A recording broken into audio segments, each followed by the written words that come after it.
beautiful piece with us. So, as promised, I have two special guests I'd like to invite for our dialogue sermon this morning. So Wendy Lacey and Leslie Kunken are two members of the CoHome, the Montclair Advisory Board for CoHome. They are also both Montclair residents and moms to adult children with developmental disabilities. And so we're going to have a conversation together this morning, if you two want to take those two chairs, to understand better what some of the challenges are to specifically housing for this population, and to just get to know sort of what this proposal might do for our broader community. So thank you both for being with us this morning. And I'd love for you to just start by introducing yourselves to us more fully and who you are and how you got involved with this. First, hi, my name is Wendy Lacey, and before I start, I just want to say two things. I know that this conversation is a very important one for the church, and I just want to say that no matter where the congregation ends up, I think we're all extremely grateful to share our stories and our viewpoints with you.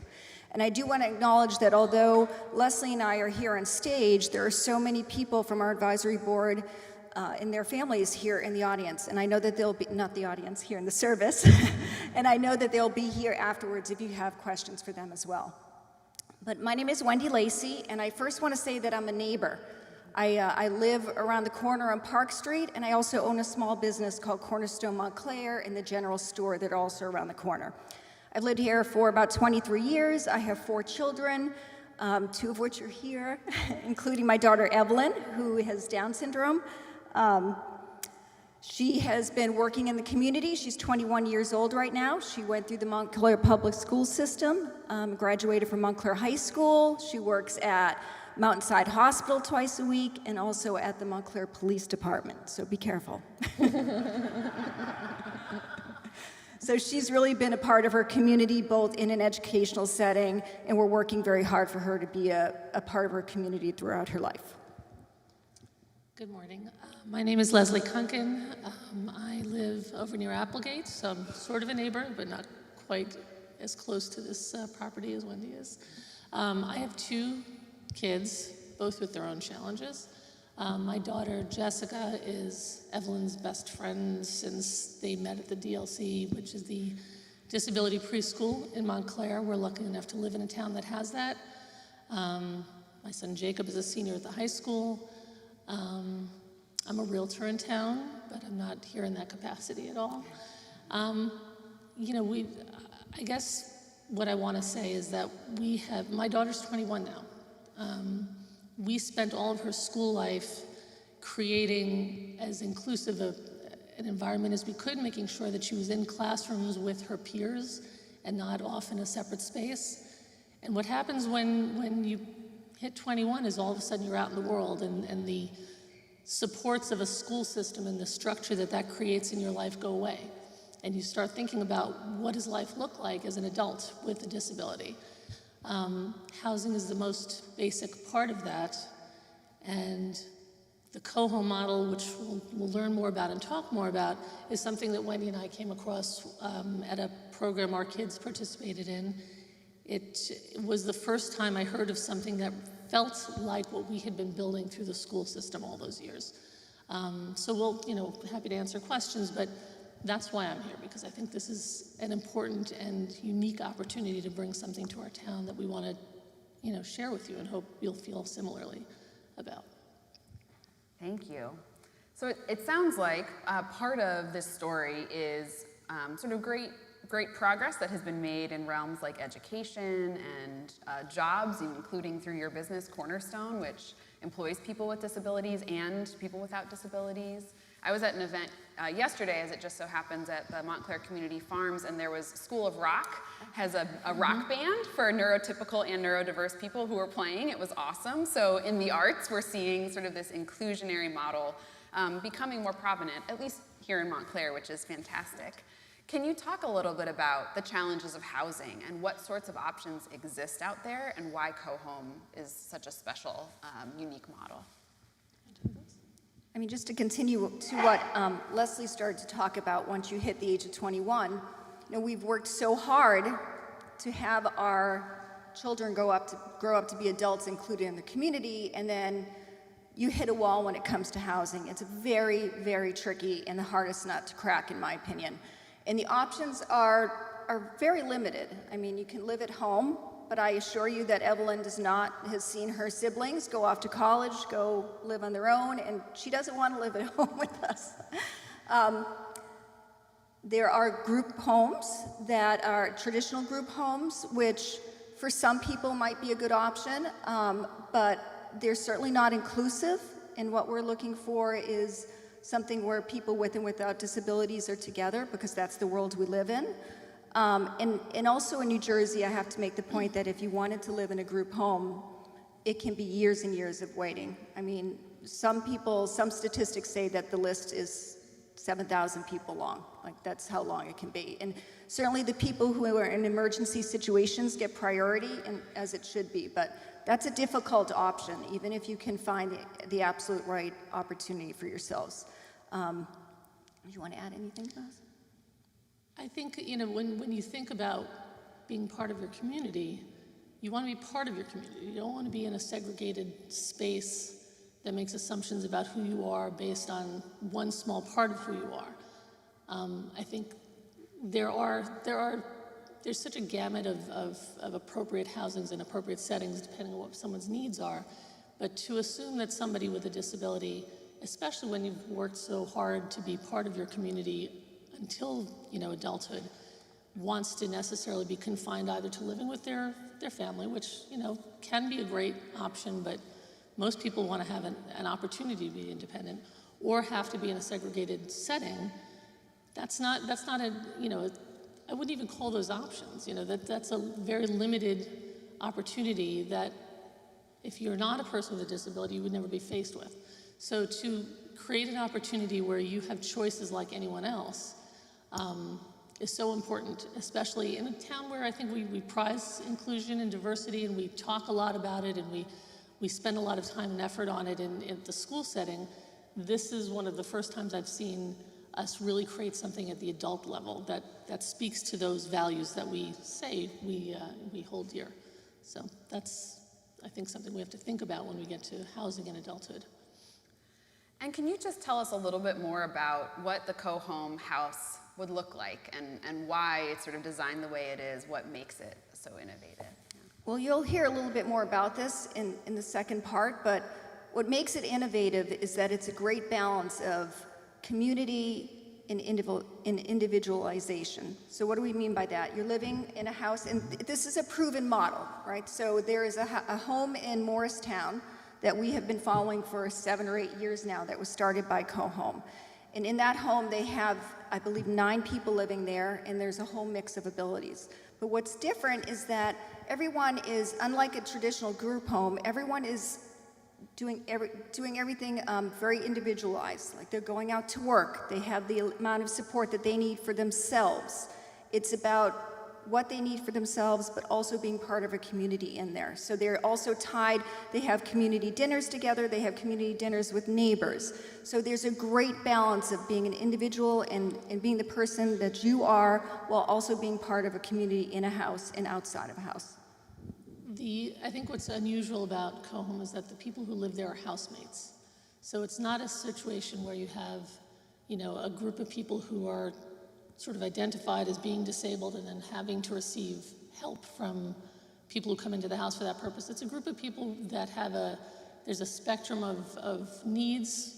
There are people there that identify as having disabilities that maybe you would never know, and vice versa. And they all live together as housemates the way anybody would want to, and so they share meals and they share activities, but everybody has their own lives as well. So they get up in the morning and they have breakfast and go to work, and everybody's responsible for their own space, and then they share, responsibilities as housemates as well. It's a very unusual situation that we've not seen mirrored anywhere else. And as Wendy said, it's a proven model. We've watched it grow and really flourish and come into its own over these, I think it's 8 years that it's existed. So it's a very impressive, very thoughtful model. And I just want to sort of connect it back to the scripture that we heard today. So there's this story about a man with some sort of disabilities where he's described in the scripture as paralyzed. We don't really know why or what that looked like. But I think we sort of read that and we assume like, oh, there was some structural impediment for him that he couldn't get into the house. No, it was the crowds. It was the people who wouldn't get out of the way to create space. And so to the credit of his friends, who perhaps knew him better, they found a different way in.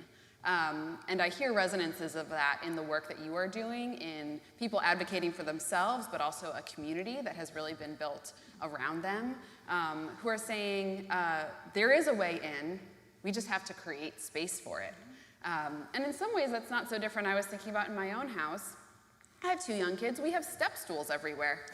Now, Leah might not have step stools in her house, but there are people in my house that need that. And so the ways that we naturally, or perhaps naturally or socially, we have accepted supports and support for different abilities in some areas of life, perhaps because of age, but not for others. And this is really a social movement. It's a way of creating a culture and a community that is organized differently.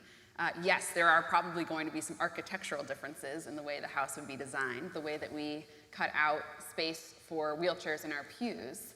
But that is really just a reflection of our compassion and our understanding of how to accommodate differing needs in one space. And the last thing I just want to say about this scripture is, the word sin comes up, and that's, I'm sure for visitors, but also for those of us in the United Church of Christ, can be a very scary word. And I think it's really important to say that if we understand sin as alienation or separation from God and community, then the miracle here is not that Jesus did, perhaps there was some physical healing that took place, but it was a restoration of community, a restoration of relationship. That was the sin that was forgiven because the friends acted in solidarity and in support of this person. And so I think that's one way we might find a parallel again with this story and the work that's being done by CoHome, by you all in the community.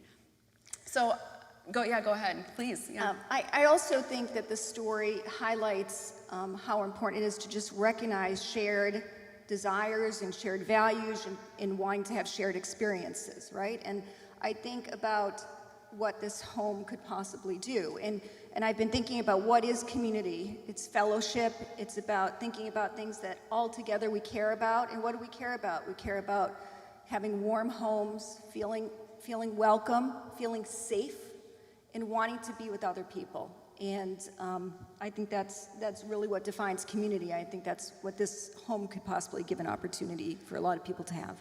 If I can just add one more thing. I think one of the main points of this, and it's interesting because the sort of the architectural approach to a house like this is called universal design. The idea is that everybody wants the same things, and what your physical challenges are, or your cognitive challenges, or lack thereof, doesn't change what all people want. And so the concept of universal design is that everyone should have access, and there shouldn't be separate spaces for different people, and you don't want to.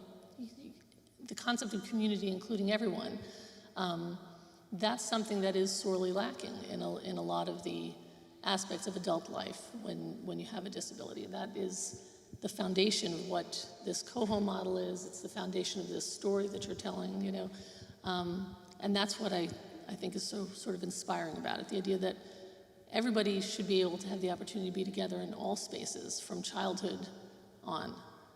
Whether it's school, whether it's work, whether it's home, and that's what this addresses, I think. Well said. Can I ask you too, just to draw out, we've talked sort of about the home itself and who might live there, but how about this location? Because I think that same idea of being integrated and included in community is relevant to why this particular location is attractive. So one of you like to speak to that?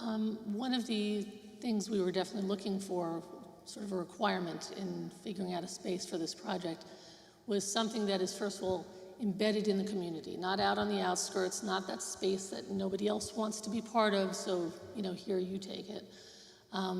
Also being someplace where there is access to employment, entertainment, someplace where you can, there's a synchronicity with your neighbors. So this space, obviously, between its, its proximity to Uptown, Montclair, Upper Montclair, Cornerstone, which is a mission-driven building, looking for employment and other opportunities for people with disabilities. There are a lot of businesses in this area that happily engage in that as well.